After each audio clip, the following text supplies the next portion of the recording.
जब सेवा से निवृत्त होकर हम एकांत में मंत्र जप कर रहे हैं तो ये चार बातें नहीं होनी चाहिए मंत्र जापक में या नाम जापक में। उस समय जिस समय हम बैठे हैं, पहला, नाम जप या मंत्र जप में जो ही हम माला प्रारंभ करते हैं तो सद्गुरुदेव भगवान को प्रणाम करके मौन धारण करते हैं जब तक वो माला ना हो जाएगी। अत्यंत आवश्यक होने पर भी माला पूरी ही करनी है, तब बात करनी है। मंत्र जाप में ये नियम होना चाहिए। अगर ऐसा नहीं है तो फिर माला पुनः आपको प्रारंभ करनी पड़ेगी, उसे पूरा करने। बीच में रोक कर बात करके फिर आगे, ये नहीं चलेगा, ये दोष माना जाता है। माला पूरी होने तक वार्ता नहीं हो सकती। बोलना बीच में, पहला दोष। दूसरा, इधर उधर देख ऐसे माला जपने, मेरुदंड सीधी, नासाग्र दृष्टि ऐसे। जिसे नींद आने की संभावना है वो आंख मूंद के भजन करने मत बैठे। नहीं, कंबल या शाल ओढ़ा, आंख मूंद ली तो माला छूट जाएगी और आपका समय व्यतीत हो जाएगा नींद में। ऐसा प्राय होता है। कठोर आसनों पे बैठ करके नींद ना आवे इसलिए नासाग्र दृष्टि रख के जप किया जाता है। उस मंत्र का ध्यान करते हुए आंख खुली हुई, बार बार पलक झपना ऐसे ये नहीं, नासाग्र दृष्टि रखते हुए मंत्र जप करते हुए बोलना नहीं। जैसे 11 माला का नियम दिया है गुरु मंत्र का, तो जिनकी विशेष विशेष सेवाएं हैं, जब आपको समय मिले, जितना मिले अधिक से अधिक आप मंत्र जाप करें। जब आप आसन पे बैठकर मंत्र जाप कर रहे हैं तो बोलना नहीं है, माला पूरी होने पर ही बात करें अगर कोई अत्यंत आवश्यक है। दूसरा, इधर उधर गर्दन हिलाना, देखना, ये नहीं। मेरुदंड सीधी, आंख खुली हुई, आंख मूंद के नहीं जपना।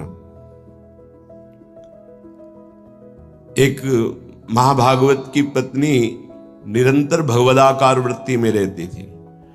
उनके पति जब पूजा में बैठते तो आंख मूंद करके बैठते, ध्यानस्थ से। एक बार उन्होंने पूछा, प्रभु आपके आंख मूंदने और आंख खोलने में अंतर पड़ता है क्या? तो उनका पड़ता है।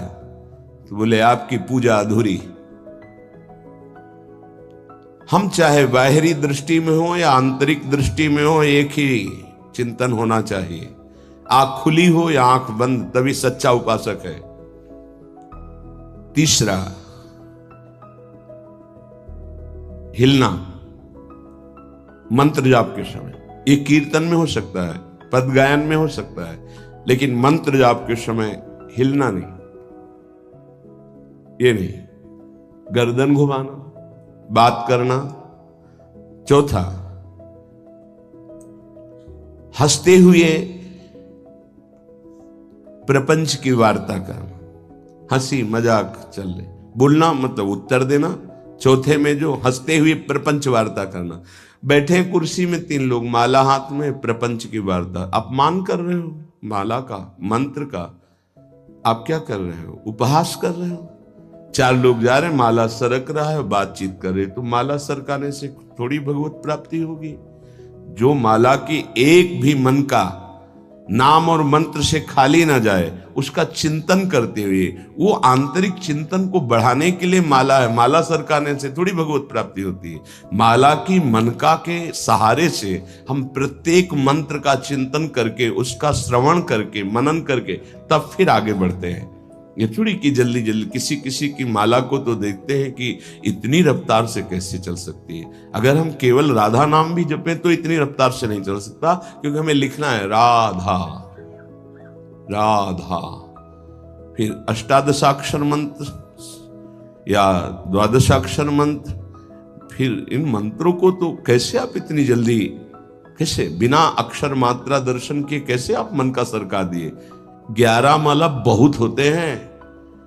अगर जिस पद्धति से कहते 11 माला कर लो तो बहुत जल्दी मानसिक सिद्धि प्राप्त हो जाए।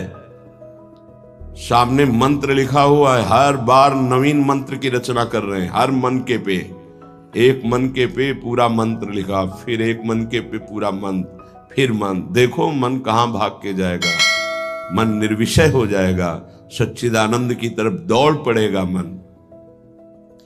जब के समय किसी को उत्तर देना, इधर उधर देखना,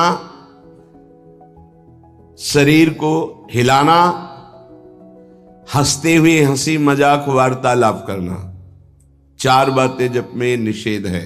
ये हंसी मजाक, 2 साधक चल रहे हैं रास्ते में, माला भी चल रहा, हंसी मजाक, तुम्हारे पास समय कैसे, तुम्हारा माला कैसे चल रहा है, तुम वार्ता कर रहे हो, हंसी मजाक कर रहे हो, ऐसा नहीं, इतने सिद्ध नहीं हो गए हो। माला जपते समय ये ऐसे हिलना डुलना, शांत, हंसी मजाक, न दंतान्नयु प्रकाशित, दांत नहीं दिखाई देने चाहिए। गुरु मंत्र के समय तो मुख से वायु भी नहीं निकलनी चाहिए, मुख से। बस ये स्थिति, थोड़ा दांतों के बीच में जगह है, जिह्वा का अग्रभाग ऊपर के दांत के जोड़ पे है, हल्की सी नाक की श्वास से मंत्र का उच्चारण है, उसी का श्रवण है, और नेत्रों से दृष्टि में हम देख रहे हैं। भगवदाकार मंत्राकार वृत्ति। दुनिया में इतना दुख है कि आप देख देख कर डिप्रेशन में पहुंच जाओगे, इतना दुख संसार में। और अगर आप भगवान के भजन में मगन हो तो आपको ये फिल्म जैसा दिखाई दे।